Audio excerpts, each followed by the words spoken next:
යම්කිසි භාණ්ඩයක් හෝ සේවාවක් නිෂ්පාදනය කර වෙළඳපළට ඉදිරිපත් කිරීම එක් නිෂ්පාදන ආයතනයක් පමණක් සිදු කරනවා නම් ඒ අදාළ භාණ්ඩය හෝ සේවාව සම්බන්ධයෙන් පවතින වෙළඳපළ ස්වභාවය ඒකාධිකාරී වෙළඳපළ ස්වභාවයක් ලෙස අපි හඳුනා ගන්නවා.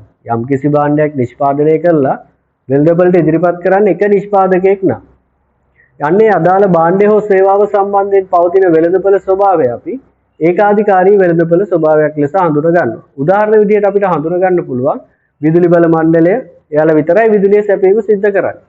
දුම්රිය සේවය දුම්රිය දෙපාර්තමේන්තුව විතරයි මේ දුම්රිය සේවය සපයන්නේ. ඉතින් මෙන්න මේ ආකාරයෙන් වන යම්කිසි භාණ්ඩයක් හෝ සේවාවක් එක් නිෂ්පාදකයෙක් විසින් පමණක් නම් නිෂ්පාදනය කර වෙළඳපළට ඉදිරිපත් කරන්නේ අන්නේ අදාළ භාණ්ඩ හා සේවා සම්බන්ධයෙන් වන වෙළඳපළ ස්වභාවය අපි ඒකාධිකාරී වෙළඳපළ ස්වභාවයක් ලෙස හඳුනා ගන්නවා. එතකොට අපි මේ අවස්ථාවේදී අධ්‍යයනය කරන්න යන්නේ මෙන්න මේ ඒකාධිකාරී වෙළඳපළ ස්වභාවයක් ගන්නා භාණ්ඩ නිෂ්පාදනය කරන ආයතනවල මෙන්න මේ සාමාන්‍ය මේ ආදායම සහ ආන්තික අයභාරය සාමාන්‍ය අයභාරය සහ ආන්තික අයභාරය හැසිරෙන ආකාරයයි අධ්‍යයනය කරන්න යන්නේ. හරි. එතකොට දැන් පුතා හිතන්න පුතා තමයි මේ විදුලිය නිෂ්පාදනය කරලා වෙළඳපළට ඉදිරිපත් කරන එකම නිෂ්පාදකයා. එතකොට මේවා නිෂ්පාදනය කරලා වෙළඳපළට ඉදිරිපත් කරන විදුලිය පාරිභෝජනය කරද්දී ඒකකයක් සඳහා පාරිභෝගිකයාගේ යම්කිසි මුදලක් අය කරනවා. අපි හිතමු ඒකක එකක් පාරිභෝජනය කරද්දී රුපියල් 10ක් ගන්න. එතකොට ඔයාට අවශ්‍ය වෙනවා මේ විදුලි පාරිභෝජනය කරන ප්‍රමාණය විදුලි ඒකක පාරිභෝජන ප්‍රමාණය වැඩි කරගන්න. මොකද එහෙම පාරිභෝජන ප්‍රමාණය වැඩි කරොත් තමයි ඔයාගේ අයභාරය ඉහළ ගිහිල්ලා ඔයාගේ ලාභය වැඩි කර ගැනීමේ හැකියාවක් හම්බෙන්නේ. එතකොට මෙන්න මේ ආකාරයෙන් අර එක නිෂ්පාදකයෙක් විසින් පමණක් නිෂ්පාදනය කරලා වෙළඳපළට ඉදිරිපත් කරන භාණ්ඩ සම්බන්ධයෙන් ඒ අදාළ නිෂ්පාදකයා එයාගේ අයභාරය වැඩි කරගන්න කටයුතු කරද්දී දැන් විදුලි බල මණ්ඩලය මම උදාහරණයක් ගන්න කිව්වේ දැන් ඔයාට විදුලි බලය සැපයීම තුළින් ඔයාගේ ලාභය වැඩි කරගන්න අවශ්‍ය වුණොත් ඔයාට සිද්ධ වෙනවා පාරිභෝජනය වැඩි කරගන්න වැඩි කරගන්න නම් අනිවාර්යයෙන්ම මේ පාරිභෝජනය කරන ඒකක ප්‍රමාණය වැඩි වෙද්දී ඒකකයක් සඳහා අය කරන මුදල අඩු විය යුතුයි නැත්නම් අඩු කළ යුතුයි. ඒ කියන්නේ දැන් ඒකකයක් පාරිභෝජනය කරද්දී අපි හිතමු රුපියල් 10ක් ගන්නවා කියලා. අනිවාර්යයෙන්ම දෙකක් පාරිභෝජනය කරනවා නම් පාරිභෝගිකයා මේ 10ක් අය කරන්න බෑ ඒකකයකට. අනිවාර්යයෙන්ම මිල අඩු කිරීමක් සිද්ධ කරන්න ඕන. මොකද නැත්තම් මෙයා ඒකක 100ක් විතර පාරිභෝජනය කරද්දී ඒකකයට 10ක් ගෙවන්න. එතකොට එයාගේ වියදම වැඩි වෙනවා. ඒ නිසා මේ පාරිභෝගිකයා පාරිභෝජනය කරන ඒකක ප්‍රමාණය වැඩි කරන්න නම් පාරිභෝගිකයාගේ පාරිභෝජනය ආකර්ෂණය කරගන්න නම් අනිවාර්යයෙන්ම පාරිභෝජනය කරන ඒකක ප්‍රමාණය වැඩි වෙද්දී ඒකකයක් සඳහා අය කරන මුදල අඩු විය යුතුයි. එතකොට තමයි පාරිභෝගිකයා බලන්නේ අඩේ මෙච්චර පාරිභෝජනය කරත් එතකොට ඒකකයකට ගන්න ගාන අඩුයි. එතකොට මේ ගාන වැඩිපුර පාරිභෝජනය කරලා ප්‍රශ්නයක් නැහැ නේ කියලා ඒ පාරිභෝගිකයන් හිතනවා.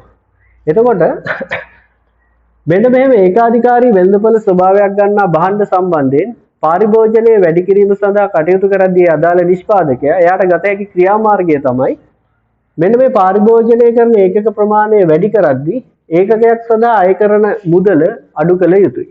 ඒ කියන්නේ අපි හිතමු ඒකක 3ක් පාරිභෝජනය කරද්දී රුපියල් 8 කරනවා. 4ක් පාරිභෝජනය කරද්දී 7 කරනවා. 5ක් පාරිභෝජනය කරද්දී 6 කරනවා. එතකොට බලන්න පාරිභෝජන ප්‍රමාණය වැඩි කරද්දී ඒකක ගන්න වැඩි කරද්දී අය කරන ඒකකයක් සඳහා අය කරන මුදල අඩු කරලා තියෙනවා. එතකොට පාරිභෝගිකයාගේ පාරිභෝජන ප්‍රමාණය ඉහළ යනවා. එතකොට බලන්න ආයතනයේ අයභාරය ඒකක 10ක් ඒකකයක් පාරිභෝජනය කරද්දී රුපියල් 10යි මුළු අයභාරය රුපියල් 10යි. දෙකක් පාරිභෝජනය කරද්දී 18යි. 3ක් පාරිභෝජනය කරද්දී 24යි 28යි 30යි. එතකොට ආයතනයටත් ප්‍රශ්නයක් නැහැනේ. මොකද අයභාරයක් වැඩි වෙගෙන ගිහිල්ලා තියෙනවා. එතකොට පාරිභෝගිකයා ආකර්ෂණය වෙලක් තියෙනවා. අයභාරයත් ඉහළ ගිහිල්ලා තියෙනවා. එතකොට මෙන්න මේ ආශ්‍රයෙන් අපිට පුළුවන් මෙන්න මේ සාමාන්‍ය අයභාරය සහ ආන්තික අයභාරය හැසිරීමත් ඒකාධිකාරී ආයතනයක හඳුනා ගන්න. එතකොට මම මෙතනදී මේ ඒකක පාරිභෝජනයේ බිඳුව අවස්ථාවක් දාන්න. එතකොටත් මිල 10ක් අය කරනවා අයභාරය බිඳුවයි. ඒ කියන්නේ පාරිභෝජනය කරන්නේ නැති වුණාම 10ක් අය කරනවා කියන එක නෙමෙයි. සාමාන්‍ය ඒකකයක් පාරිභෝජනයේදී රුපියල් 10යි කියන එකයි උතරදී පෙන්නන්නේ. එතකොට අපි ගමු සාමාන්‍ය අයභාරය ඒකකයක් පාරිභෝජනය කරද්දී අයභාරය ඒකකයක් පළවෙනි අවස්ථාවේදී පාරිභෝජනය කරන්නේ ඒ නිසා අයභාරයක් නෑ බිඳුවයි. පළවෙනි අවස්ථාවේදී 10යි දෙවෙනි අවස්ථාවේදී 9යි 8යි 7යි 6යි. ඊළඟට අපි බලමු ඒකාධිකාරී ආයතනයක ආන්තික අයභාරය කොහොමද වෙනස් වෙලා තියෙන්නේ කියලා. එතකොට පළවෙනි අවස්ථාවේ බිඳුවෙන් 1 දක්වා වැඩි කරද්දී ඒකකයක් පරිභෝජනය වැඩි කරද්දී මුළු අයභාරය වැඩි වෙලා තියෙනවා 10කින්. එතකොට මේ අවස්ථාවේ ආන්තික අයභාරයක් නැහැ. 10. දෙවෙනි අවස්ථාවේ වැඩි කරද්දී මොකද වෙලා තියෙන්නේ? 8කින් වැඩි වෙලා තියෙනවා. තුන්වෙනි අවස්ථාවේ 6කින් වැඩි වෙලා තියෙනවා. හතරවෙනි අවස්ථාවේ 4යි. ඊළඟ අවස්ථාවේ 2යි. එතකොට බලන්න ඒකාධිකාරී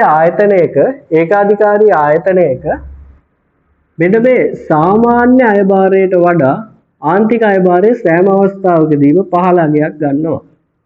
මෙන්න මේ ආන්තික අයභාරය සාමාන්‍ය අයභාරයට වඩා 15ක් ගන්නවා. ඒකට හේතුව තමයි ඒකාධිකාරී ආයතනයක් විසින් සපයන භාණ්ඩ හා සේවා පරිභෝජනය කිරීමේදී පාරිභෝගිකයා ආකර්ෂණය කරගන්න යද්දී එයාලට සිද්ධ වෙනවා මේ පරිභෝජන ඒකක ප්‍රමාණය වැඩි වෙද්දී ඒකකයක් සඳහා අය කරන මුදල පහළ දාන්න. ඒ නිසා තමයි මෙන්න මේ සාමාන්‍ය අයභාරයට වඩා ආන්තික අයභාරය සෑම අවස්ථාවකදීම 15ක් ගන්නෙ. එතකොට අපිට ඔක රූප සටහනක් වශයෙන් ඉදිරිපත් කරන්නත් පුළුවන්. සිරස් අක්ෂය මම AR සහ MR වලින් සංකේතවත් කරනවා. තිරස් අක්ෂය පරිභෝජනය කරන ඒකක සංඛ්‍යාව මම මෙතන යුනිට් කියලා දාන්නම්. හරි. එතකොට බලන්න ආන්තික අයභාරය සහ සාමාන්‍ය අයභාරය වෙනස් වෙලා තියෙනවා. 1 4 අපි දෙකෙන් දෙක ගමු. 2 4 6 8 10 12 පරිභෝජන ඒකක ප්‍රමාණය එකෙන් එක වෙනස් වෙලා තියෙන්නේ 1 2 3 4 5 තව එකක් දාමු 6 කියලා 6යි හරි එතකොට බලන්න පළවෙනි අවස්ථාව මම සාමාන්‍ය අයභාර වක්‍රය අඳින්න මිල බිඳුවේදී සාමාන්‍ය අයභාරය බිඳුවයි ඒකකයක් පරිභෝජනය කරද්දී සාමාන්‍ය අයභාරය කියන්නේ ඒ නිසා අපි පළවෙනි අවස්ථාවේ ඉඳන් තමයි ගන්න. එතකොට ඒකකයක් පරිභෝජනය කරද්දී සාමාන්‍ය අයභාරය 10යි.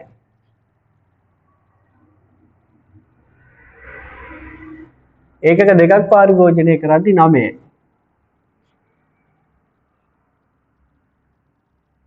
ඒකක තුනක් පරිභෝජනය කරද්දී 8යි.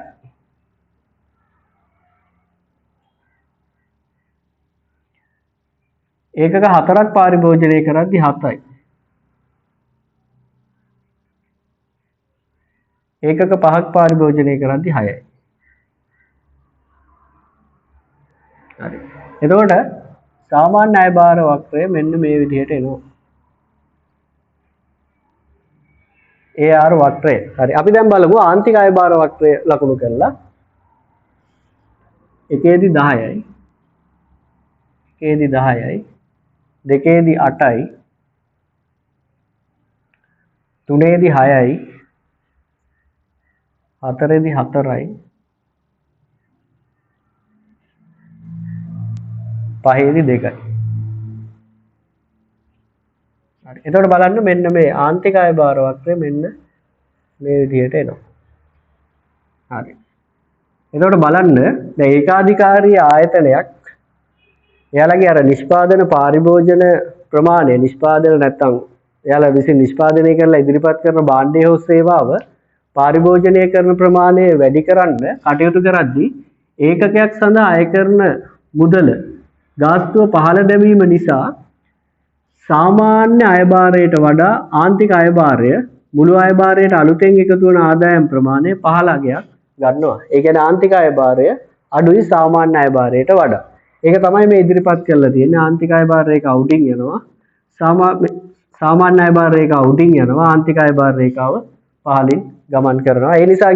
ඒ නිසා තමයි අපි හඳුන්වන්නේ ඒකාධිකාරී ස්වභාවයක් ගන්නා භාණ්ඩ නිෂ්පාදනය කරන ආයතනයක ආන්තික අයභාරය සාමාන්‍ය අයභාරයට වඩා පහළින් පවතිනවා කියලා. නැත්නම් ආන්තික අයභාරය සාමාන්‍ය අයභාරයට වඩා අඩු වගයක් ගන්නා බවට.